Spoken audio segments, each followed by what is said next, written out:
The FBI estimates in the United States alone at any given time there are 25 to 50 active serial killers.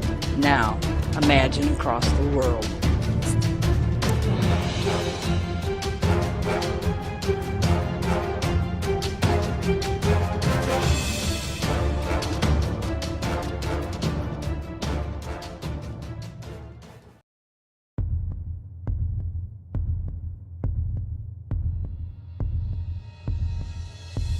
The BTK usually targeted women, though he did kill or attempt to kill men and children on a few occasions.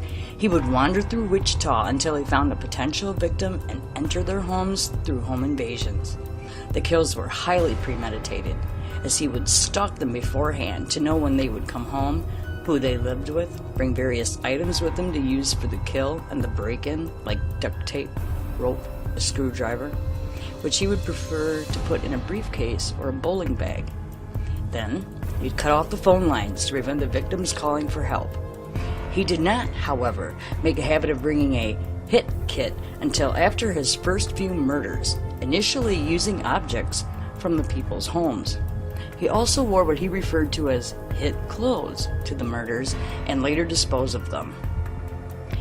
Dennis Rader would use a .22 caliber Colt Woodsman handgun, with which he shot Kevin Brightby, a .357 Magnum, and a knife to threaten his victims and gain control of them.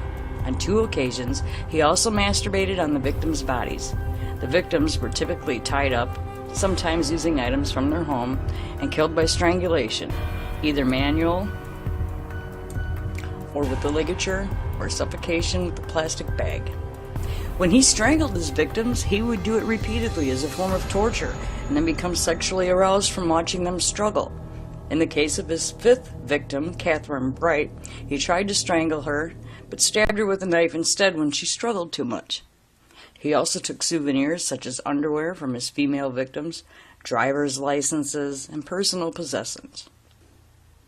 He had a habit of nicknaming his home invasion plans in a manner similar to the way military operations were codenamed.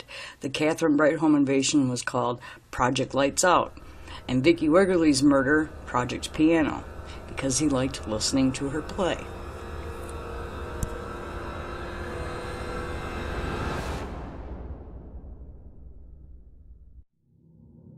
Dennis Lynn Rader was born on March 9, 1945, as the eldest of 4 sons to William Elvin Rader, a Kansas gas and electricity employee, and Dorothea May Cook, a bookkeeper. His brothers were named Jeff, Paul, and Bill.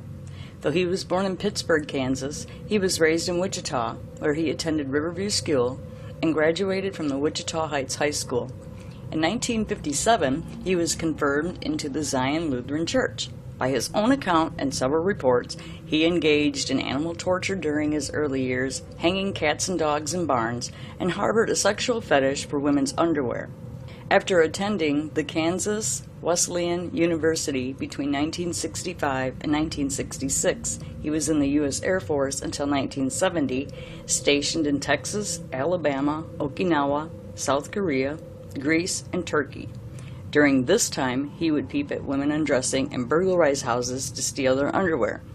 Sometimes during the 1970s, he married, and he and his wife Paula had 2 children, a boy and a girl. When Rader returned to the U.S., he moved to Park City, a Wichita suburb, and attended the Butler County Community College of El Dorado, earning an associate degree in electronics. And in 1973, he enrolled with the Wichita State University the same fall, graduating in 1979 with a bachelor's degree in administration of justice. Throughout his life, he held down a number of different jobs, including working at a supermarket, as an assembler for a camping gear firm, briefly for Cessna, and between November 74 to July 1988, held various positions at ADT Security, which at that time sold and installed commercial-grade alarms. In the early 80s, he became a Cub Scout troop leader. During his time in that position, he would teach Boy Scouts some of the knots he used in his murders. Also, in 1989, he worked as a Census Field Operations Supervisor of Wichita and was, in 91, hired by the Compliance Department in Park City as a dog catcher and compliance officer. He was later described as being extremely strict in his position and even overzealous. One neighbor claimed he had euthanized her dog for no reason. He was still working there at the time of his arrest and was also the congregation president of the Christ Lutheran Church.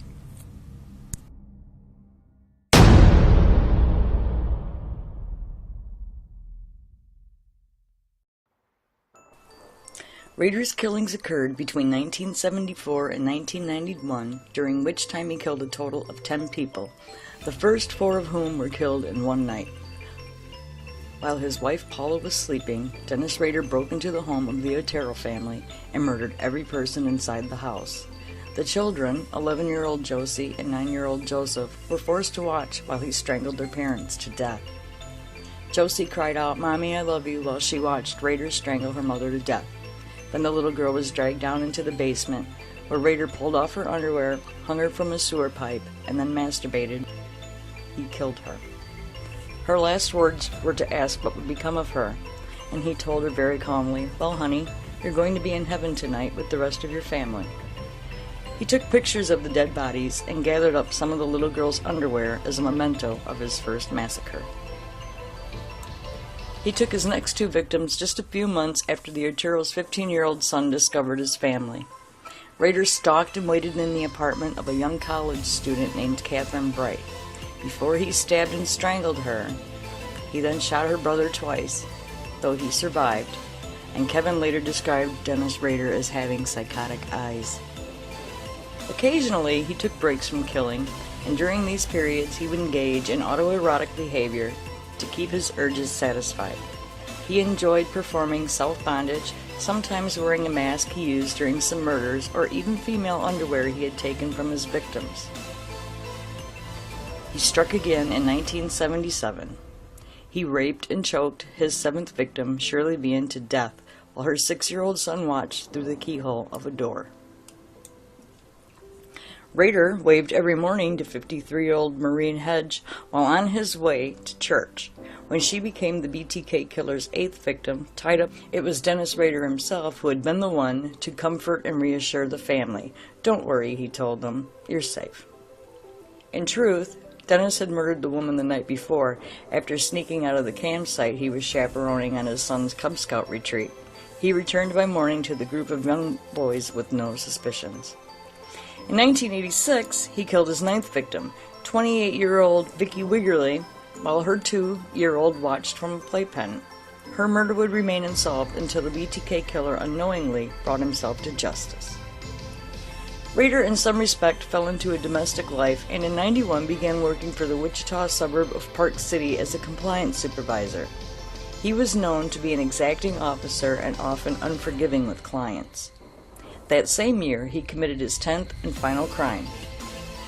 Rader used a cinder block to break through the sliding glass door of a 62-year-old grandmother, Dolores Davis, who lived just a few miles from his own family.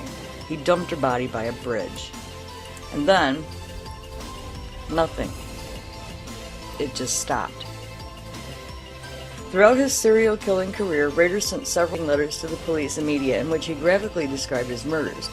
The first, written in October of '74, was stashed inside an engineering book in Wichita Public Library.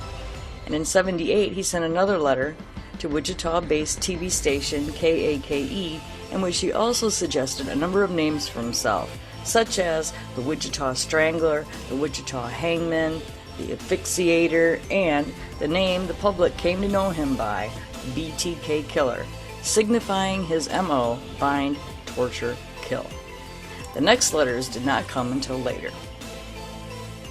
Finally, in 2004, the newspaper The Wichita Eagle received a letter from someone using the return address Bill Thomas Killman.